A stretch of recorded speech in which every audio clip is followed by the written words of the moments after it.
MC Advaita. I am telling about Telangana districts. There are 33 Telangana districts.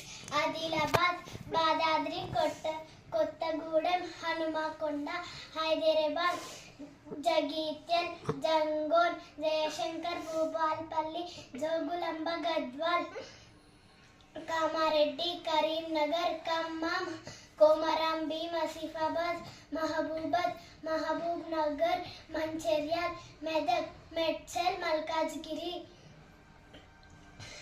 Mulugu, Nagar Karnool, Nalgonda, Narayanpet, Nizamabad, Nirmal, Peddapalli, Rajana, Sirsilla, Rangareddy, Sangareddy, Siddipet, Suryapet, Vikarabad, Vanaparthi, Warangal, Yadadri, Bhuvanagiri.